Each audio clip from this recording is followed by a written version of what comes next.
What's up, guys? Welcome to the Willy Bobo Life. I'm yours truly, Will, or otherwise known as Willy Bobo or Will to Kill on PSN, or really Will to Kill in my gaming community.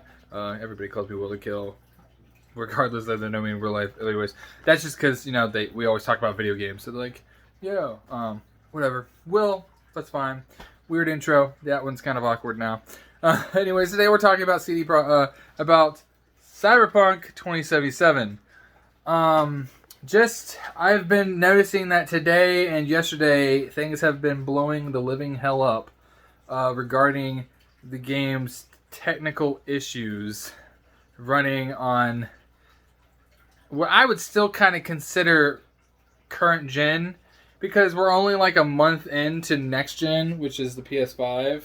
So if you're playing on a PlayStation 4 or an Xbox One generation console, I'm just gonna say I'm really sorry that you're having these issues, because clearly, I bought the PS4 copy, but I'm still playing it on my PS5. And I do have my PS4 Pro down there. Like, that is my PS4 Pro right above my Nintendo Switch. So, I decided though when I picked up my game, because the timing, first it was delayed from November to December. And I got my P5.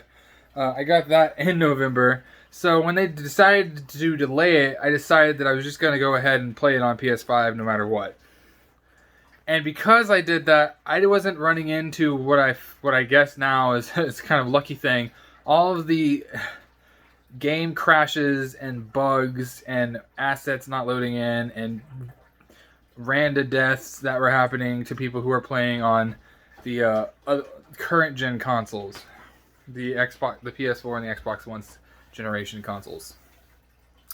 Now, I will say I did originally want to pre-order and buy this through Steam on PC, but because I made a decision to get the PS5 instead of getting a new graphics card, I had to pass up on that ability this time around, since I'm planning on buying like a 3080 next year or something like that, giving it a year, buying the new cards. Hell, might even just go the AMD route with the new Radeon 5000 series, I think it is. I might just go ahead and get one of those. I don't know yet. I'm still kind of on the fence. I want people to really have them for a year to really decide like what's worth upgrading or not.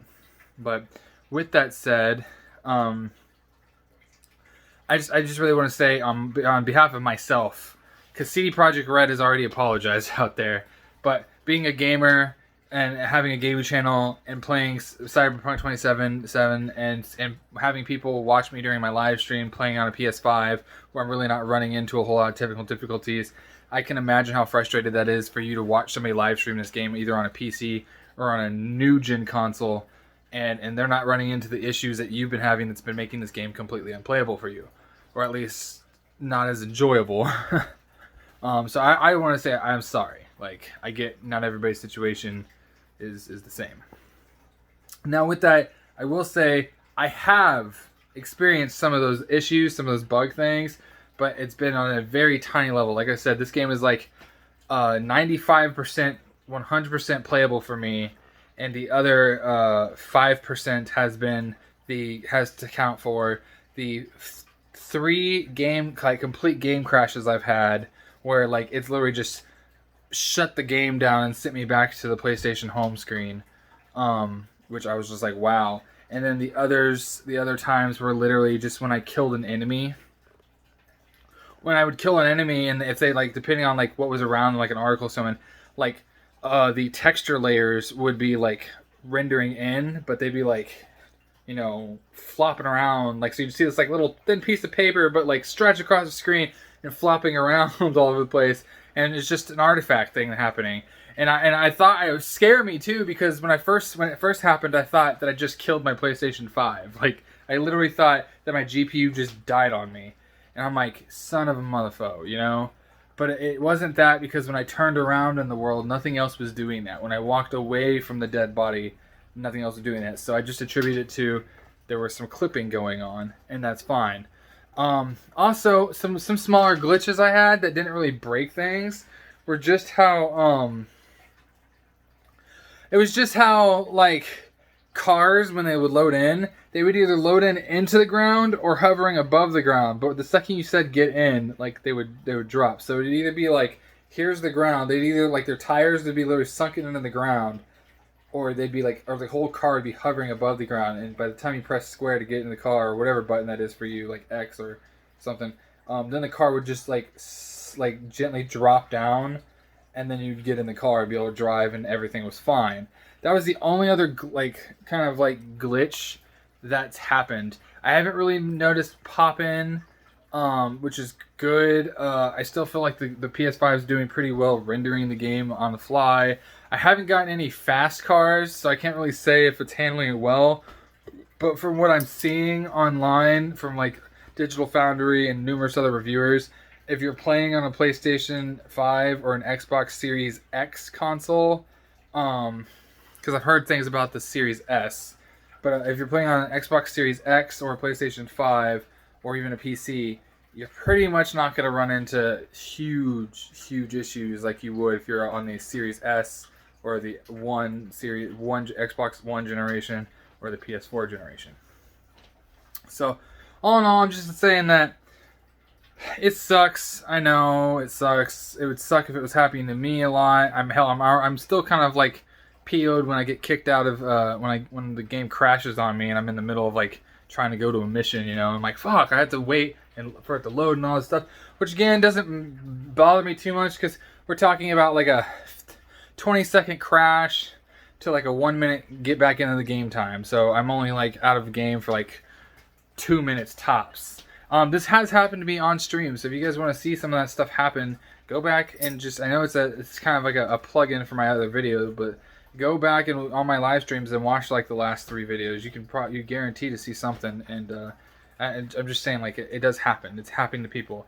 There are patches that they are releasing. I'm guessing like there's been 2 so far this week within the last 2 days. There's been the day 1 patch, and then there's been the second patch that I had to download.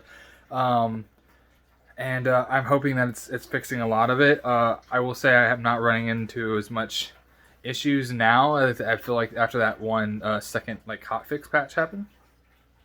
But with all that said, I'm just saying, like, guys, whatever you're hearing from all the media right now and everything else, give them the time to fix this. This was a extremely ambitious game from a company that's used to making open world third-person games, and that were basically just tree models and hills and plains with some sword fighting and some monsters on the ground. No, they'd never really, from what I'm hearing, CD Projekt Red has never really delved into a Grand Theft Auto style world with as much technologically advanced like atmosphere as this game has in it. Which is what blows my mind. Like, I got what attracted me to this wasn't just that it was Cyberpunk. It was a cool like rendition on humanity in a weird way. It was the atmosphere. It was the kind of game it was, and it was the technology and like the combat and stuff that was being promised. And I will say it's met that. It's met that pretty well. But for the most part, give CD Projekt Red a break. They're already having a hard enough time as it is. Development's already said that the game could have used like 4 more months, and you know, executives and publishers and stuff were like, "No, we gotta release this game now. We've been delaying it too much. People are gonna just start getting unhyped in it." You know, investors are probably like, "I want to see a turnaround. What the hell?" So a lot of it was way up the ladder that was trying to push this thing out the door, and a lot of development were like, "Look, this is still a passion project for us. We just wanted to go out right the first time." And that didn't happen. So, with all that said, thank you guys so much for watching The Way Bubble Life. I hope you guys enjoyed me chatting about something that I feel I'm passionate about. I hope you guys are passionate about the state of Cyberpunk 2077. And I hope that we all can agree that we just want to see better for the game in the coming weeks, coming months, coming year. And we really just want CD Projekt Red to get back up on their feet, feel better about themselves, so they can give us what we want, so we can all be happy and enjoy this amazing story and product that they have, a work of art that they have actually given us this year, whether it had been too soon or, you know, long overdue. So peace out. If you guys like this video, give me a thumbs up down below. If you have any questions, comments, or just want to talk about your experiences with any bugs, glitches, or how you haven't had any yet, or what console you're playing it on, or platform like PC, then please leave it down in the comment section down below. I would love to talk with you guys. I do chat with anybody who usually chats with me on a regular basis. And if you haven't done so already and are curious about, watching me play Cyberpunk 2077 or Immortals Phoenix Rising or Demon's Souls, then please hit that subscribe button and hit that bell notification so you guys can be kept up, so you guys can support the channel and keep yourselves notified whenever I do go live with those, or when videos come out of those, so you guys can just have something to entertain you. With all that said, thank you guys so much again for watching the Willy Bobo Life. I'm yours truly, Will, and I'll see you guys in the next one.